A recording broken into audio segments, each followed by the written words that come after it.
چارہ ساز درد منداں، ہم غریبوں کے غم گسار، ہم فقیروں کی ثروت، شہر یار ارم تاجدار حرم، نو بہار شفاعت، شب اسرا کی دولہا نوشے بزم جنت، دانائے سبل مولائے کل ختم الرسل، خسرو خوباں سیاح لامکاں وجہ کل فقاں، دب اللہ المکنون سر اللہ المخزون، عالم ما کانا وما یکون، آبو دل انبیاء جانو دل اسفیہ، مطلع ہر سعادت مقتے ہر سیادت، خلاصہ کائنات فخر موجودات، حضور مجھے مجتبہ محمد مصطفیٰ، ارواحنا فدا صلی اللہ تعالی علیہ وآلہ وصحبہ وبارک وسلم کی بارگاہ میں بے کس پناہ میں جس طریقے سے پڑھاؤں بلند آواز سے میرے ساتھ مل کر پڑھیں، الصلاۃ والسلام علیک یا رسول اللہ،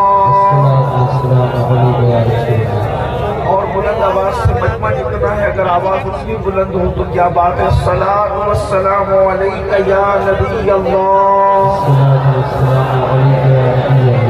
الصلاۃ والسلام علیک یا حبیب اللہ، وعلی آلک واصحابک یا نور اللہ، صلی اللہ تعالی علیہ وسلم۔ ذرے جھڑ کر تیری پیزاروں کے، ذرے جھڑ کر تیری پیزاروں کے، تاج سر بنتے ہیں سیاروں کے، اور ہم سے چوروں پہ جو فرمائیں کرم، خلعت زر بنے پشتاروں کے، اور تن من دھن تیرے قدم پر وارے، کیا نصیبیں ہیں تیرے یاروں کے، اور صدق و عدل و کرم و ہمت میں، صدق و عدل و کرم و ہمت میں 400 شہرے ہیں ان چاروں کے، اور بحر تسلیم علی میدان میں، بحر تسلیم علی میدان میں سر جھکے رہتے ہیں تلواروں کے، تو کیسے آقاؤں کا بندہ ہوں رضا، بول والے میری سرکاروں کے۔ آج کی یہ محفل حضور امان ملت کے زیر سرپرستی اسلامی عقائد و اعمال کے حوالے سے انعقاد پذیر ہے، اور آپ نے مجھ سے پیشتر بڑے بڑے علماء خطبہ اور دانشوروں کو سماعت کر لیا ہے، پوری دیر کے لیے مجھے بھی حکم ہے، اللہ پاک کی بارگاہ میں دعا ہے کہ آیت کریمہ کی جس سے تلاوت کرنے کا شرف حاصل کیا گیا ہے، اللہ پاک اس کے متعلق مجھے حق کہنے اور آپ سب کو حق سن کر اس پر عمل کرنے اور اسے عام کرنے کی توفیق عطا فرمائے۔ ماہ محرم الحرام کا آغاز ہو چکا ہے، اور پوری دنیا کے اندر ذکر امام عالی مقام کی محفلیں یقیناً آج پہلی شب ہی سے اس کا آغاز ہو چکا ہوگا۔ میرے آقا صلی اللہ علیہ وآلہ وسلم کے دیوانوں، کربلا ایک عظیم پیغام ہے انقلاب کا۔ دنیا کے کسی بھی انقلاب کو کربلا کے بعد اگر انقلاب کا جذبہ اور شوق ملا ہے تو وہ میدان کربلا سے ملا ہے۔ محنتیں بدر و احد، خندق اور خیبر میں کی گئی، ان محنتوں کی تحفظ کی جو جنگ ہے اسے جنگ کربلا کہتے ہیں۔ صحابہ کرام کی محنتوں کو تحفظ فراہم کرنے کے لیے امام عالی مقام امام حسین علیہ جدہ علیہ السلام نے اپنا گھرانہ لٹایا۔ داستان کربلا ہم ہر سال سنتے ہیں، بار بار سنتے ہیں، لیکن آپ سے میں پوچھنا چاہتا ہوں، ہم نے اتنی مرتبہ کربلا کو سنا، بلکہ کربلا شریف کی محفلیں منعقد کی، اور انشاءاللہ یہ قیامت تک منعقد ہوتی رہے گی، لیکن آپ سے پوچھنا چاہتا ہوں کہ ہم نے کربلا کو سننے کے بعد اپنے اندر انقلاب کیا پیدا کیا، کسی کی ہدایت نہ ہوئی، تبدیلی کیا پیدا کی۔ آج کربلا کے حوالے سے ایک بات آپ کی خدمت میں رکھی جائے، امید کرتا ہوں کہ بہت توجہ سے آپ سماعت کریں گے۔ کربلا کی جو جنگ تھی ایک نظریاتی جنگ تھی، یعنی جو نظریے آپس میں دوسرے سے ٹکرائے، اور پھر آج 14ویں صدی کے بعد یعنی تقریباً 15ویں صدی کے اندر ہم لوگ کس کے ساتھ کھڑے ہیں؟ یاد رکھیں رکھیں یزیدی کسی کو کہنا ہمارے معاشرے میں بہت بڑی گالی سمجھی جاتی ہے اور وہ گالی ہونا بھی چاہیے.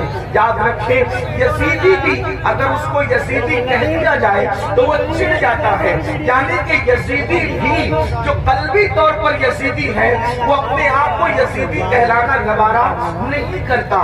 مگر آج کی اس محفل کے اندر جس میں ہزاروں کی تعداد میں یہ سروں کا سمندر ہے اور اس میں اکثریت نوجوانوں کی ہے, تھوڑی دیر کے لیے ہم اپنا احتساب کریں. یہ نظریاتی جنگ ہے. نظریاتی جنگ کسے کہتے ہیں؟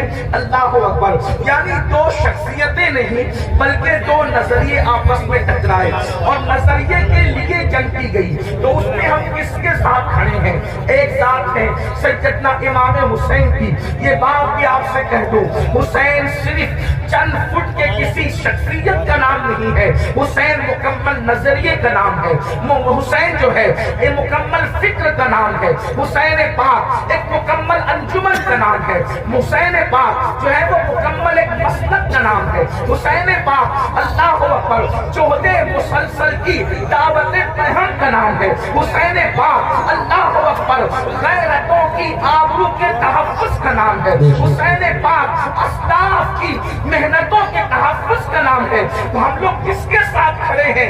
امام حسین کے ساتھ کھڑے ہیں یا پھر یزید بھی چند فٹ کے کسی ایک انسان کا نام صرف نہیں ہے بلکہ یزید بھی ایک نظریے کا نام ہے. ہم کس کے ساتھ کھڑے ہیں؟ اللہ اکبر. جو لوگ یزیدی نظریے کے ساتھ کھڑے ہیں لاکھ اپنے آپ کو حسینی کہہ لیں وہ حسینی ہو نہیں سکتے. اب یہ نظریات کیا ہے؟ تھوڑی دیر میں تاریخ کے حوالے سے آپ کی خدمت میں پہلے یزید کا نظریہ پڑھتا ہوں اور اس کے بعد امام علی مقام کا نظریہ پڑھتا ہوں. میں نہیں کہوں گا کسی کو, آپ نہیں کہیں گے کسی کو کہ حسینی کون ہے, یزیدی کون ہے. اس محفل میں پہلی محرم کس مقدس شب کے اندر اپنے آپ میں ڈوب کر سوچنا کس کے ساتھ کھڑے ہو, یزید کے ساتھ کھڑے ہو یا شہزادہ رسول کے ساتھ کھڑے ہو. میرے آقا صلی اللہ علیہ وسلم کے دیوانوں آخر یزید سے امام علی مقام کو اختلاف کیوں ہے؟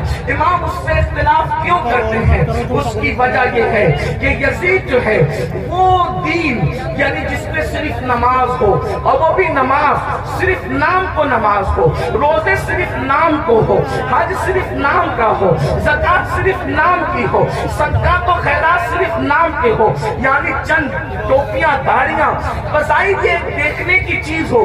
یزید جو ہے اس مذہب سے اس دین سے بظاہر کوئی اختلاف نہیں کرتا تھا, وہ روح دین کو مٹانا چاہتا تھا, مذہب کی روح کو مٹانا چاہتا تھا, مذہب کی اصل کو مٹانا چاہتا تھا. آپ کہیں گے مذہب کی اصل کیا ہے؟ نمبر ایک سب سے پہلی مذہب کی اصل یہ ہے کہ رسول اللہ صلی اللہ علیہ وسلم سے محبت اپنی جان سے زیادہ کی جائے, اپنے مال سے زیادہ کی جائے, اپنے وطن سے زیادہ کی جائے. سب سے پہلی اساس مذہب کی یہ ہے. اقبال نے کہا تھا یہ فاقہ کش کہ موت سے ڈرتا نہیں ذرا, روح محمد اس کے بدن سے نکال دو, فکر عرب کو دے کے فرنگی تخیلات اسلام کو حجاز و یمن سے نکال دو.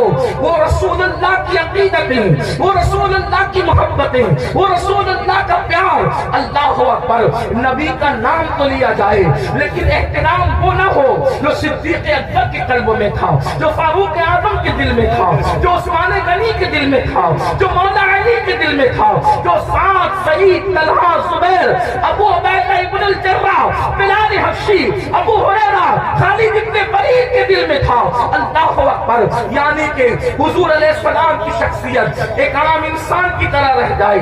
میں جتنے حوالے آپ کے سامنے جتنی باتیں کر رہا ہوں انشاءاللہ اس کے حوالے یقیناً میں آپ کو دینے کے حوالے سے تیار ہوں, لیکن آپ تھوڑا سا اس کو پہلے سماعت کر لیں. اللہ اکبر. اس کے بعد یزید کا انداز یہ تھا, اللہ اللہ, مسلمان اور کافر کے درمیان فرق کرنے والی چیز نماز ہے. صحابہ یہی کہتے رہے کہ ہم رسول اللہ کے ظاہری دور میں مسلمان اور کافر کے درمیان جو فرق کرتے تھے وہ نماز کی وجہ سے کرتے تھے, اور وہاں یزید کا حال یہ تھا اللہ اکبر. بعد میں آپ مروانی دور میں دیکھیں یزید کی فکر. اللہ اکبر. جمعہ کی نماز کا حال یہ تھا کہ جمعہ کا خطبہ اتنا طویل کرنے والے نے طویل کیا کہ عصر کا وقت بھی جانے لگا. تو اللہ اکبر اللہ اکبر. پھر کیا ہوا؟ حضرت سیدنا عبداللہ ابن عمر جیسی ہستیوں نے ٹوکا تو اللہ اکبر کہنے والے نے کہا کہ میں یہ چاہتا ہوں کہ آپ کے گردن کا بوجھ جو آپ کے جسم پر ہے اس کو ختم کر دیا جائے. میرے آقا علیہ الصلوۃ والتسلیم کے پیارے دیوانوں، اسی طریقے سے آپ دیکھیں یعنی کہ دین بدلنا، دین کا نام لے کر دین بدلنا، وہ دین جس میں نماز نہ ہو یعنی روح نماز، وہ دین جس کے اندر اللہ اکبر نشے کی مکمل طور پر کوئی رکاوٹ نہ ہو.